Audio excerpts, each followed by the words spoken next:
Hey guys, Pastor Bree here. Welcome to SBCkids Online. Sometimes it's easy to know the wise choice. Like take breakfast for an example. On one hand, you can have a fast food breakfast full of chocolate goodness just waiting to give you that sugar rush later on. Or you could enjoy a bowl of yogurt, granola, and fruit. And as good as that chocolate cereal might taste over time, a steady diet of it for breakfast will cause some health problems. In this case, the healthy choice is the wise choice. But what happens when the wise choice just isn't as easy to spot? Well, keep watching and let's find out, how do we make wise choices?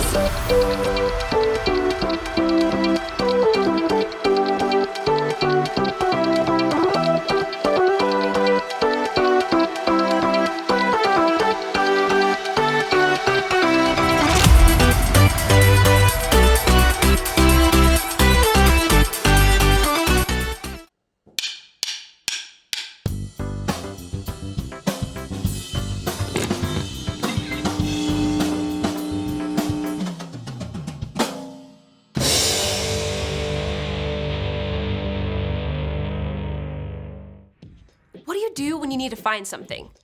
Maybe you think really hard about where you last had it.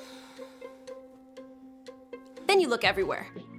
Up, down, inside, outside. If you still can't find it, you probably ask someone, "Mom, where's my retainer?" And most of the time, you find it. Unless it accidentally got dropped in here. But there is one thing you can always find. One thing that's always worth searching for. Wisdom. You won't find it under your bed or the bottom of your backpack. But whenever you need some answers, you can turn to God. Please help, God. I don't know what to do. You can find it written down in the pages of God's Word. Wise people see danger and go to a safe place. You can find it when you talk with wise people, like a parent or small group leader. As you grow in wisdom, it becomes easier to discover what you should do and do it. God can always help you figure it out. The more you learn to make wise choices, the more people around you will see God at work in you. That's why wisdom is an amazing way to worship God with your life. Because worship is about more than just singing loud. It's all about living loud.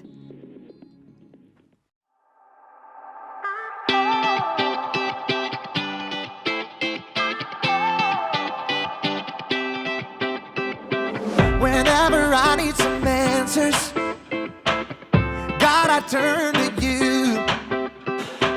You are my help when I need wisdom. You always see me through. To know that you're chasing after me, it makes me wanna run to where you are. God, you make this journey worth it. I give you all my heart. When I don't know what to do, you help me figure it out. God, I run to you. When I need a solution, I have no doubt that I will run to you. I run to you. I run to you. I run to you. I run to you. Wherever there is freedom, I know that's where you'll be. You make me wanna do what's right and be the best version of me. To know that you're chasing after me, it makes me wanna run to where you are. God, you make this journey worth it. I give you all my heart. When I don't know what to do, you help me figure it out. God, I run to you. When I need a solution,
adventurers! It's me, Haley, or as I'm known in treasure hunting circles, Arizona Haley!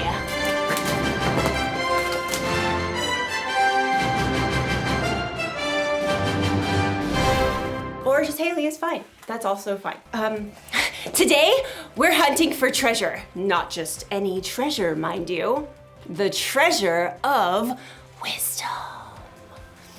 Wisdom is finding out what you should do and doing it. Now, you may be thinking, wisdom doesn't sound like much of a treasure, but treasure can come in all shapes and sizes. Like this piece of pottery. It doesn't look like much, but if you look closer, closest, there. If I had to guess, I'd say this artifact is probably a few thousand years old. Phoenician, probably. These markings suggest that this pot could be of Carthaginian origin. Some archaeologists had to travel a long way to find this fragment.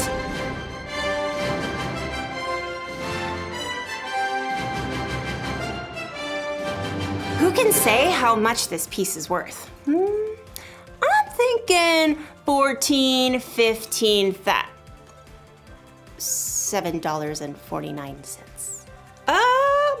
It looks like our archaeologist friend didn't have to travel so far after all.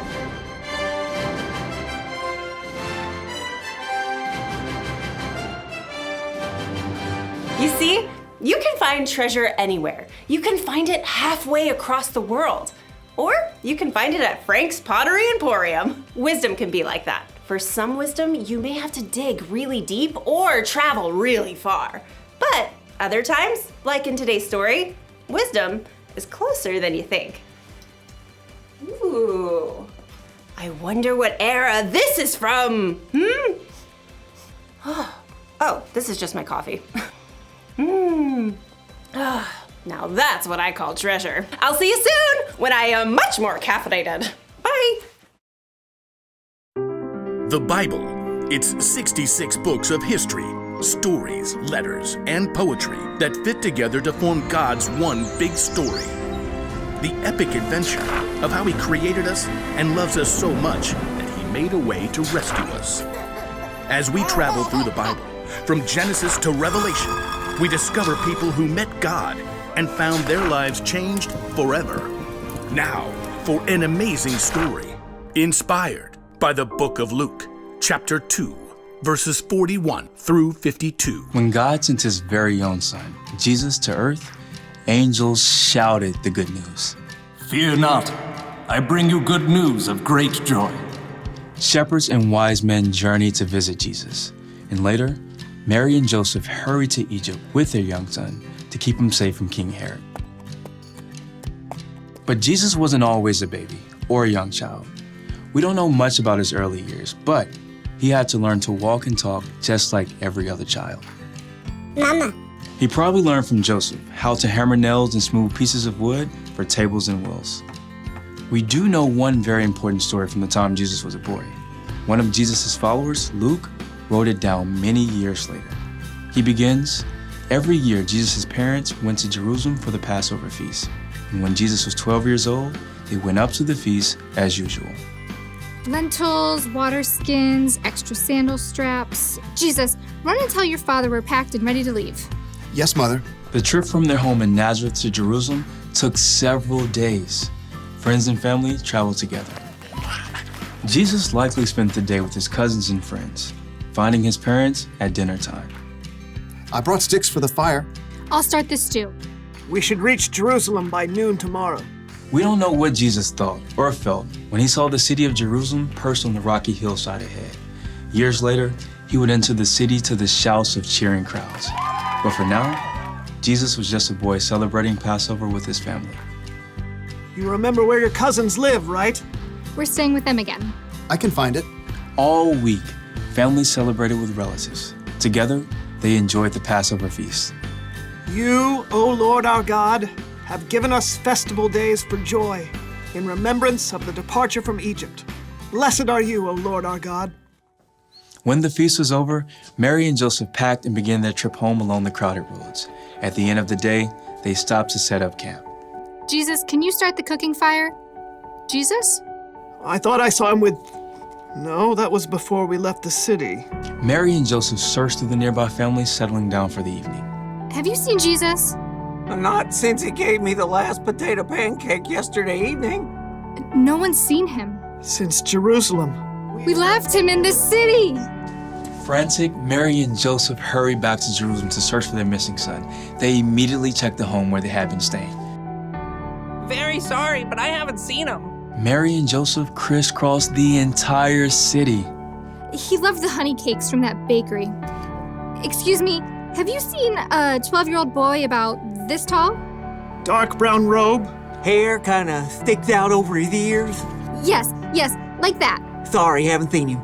They may have checked the swimming hole or the stables, but Jesus was nowhere to be found. So Mary and Joseph paced the streets at wit's end. He's just never gone off like this. I don't think he's here. We've searched the whole city. Everywhere except... As Mary and Joseph turned the corner, high white walls rose ahead of them. The temple! We'll check the courtyard. Just in case. The courtyard was filled with visitors still in the city for Passover. As they circled the open space, Mary froze. Joseph, there! Just ahead, they saw their son. Jesus was sitting with a group of teachers, listening and asking questions. Teacher, isn't it always right to be kind, even if it means giving money to a beggar on the Sabbath? The teachers nodded in agreement and amazement, but Mary and Joseph rushed forward. Jesus! Son, why have you treated us like this? Grabbing her boy, Mary hugged Jesus so hard she nearly squeezed the air out of him. Your father and I have been worried about you. We've been looking for you everywhere. Why were you looking for me? Didn't you know I had to be in my father's house? All I know is, no more stunts like this, okay? Jesus returned to Nazareth with his parents, obeying everything they asked of him. As he grew wiser and stronger. He also became more and more pleasing to God and to others.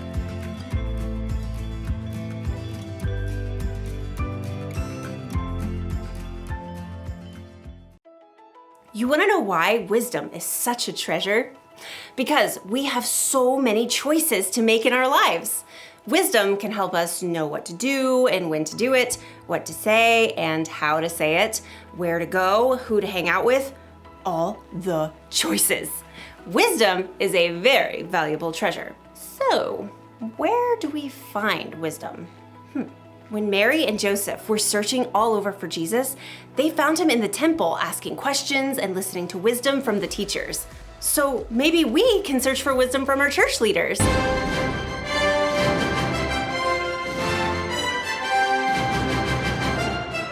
We can tell them how we're feeling and ask them questions when we're not sure of something. Or maybe we can search for wisdom from someone in our family.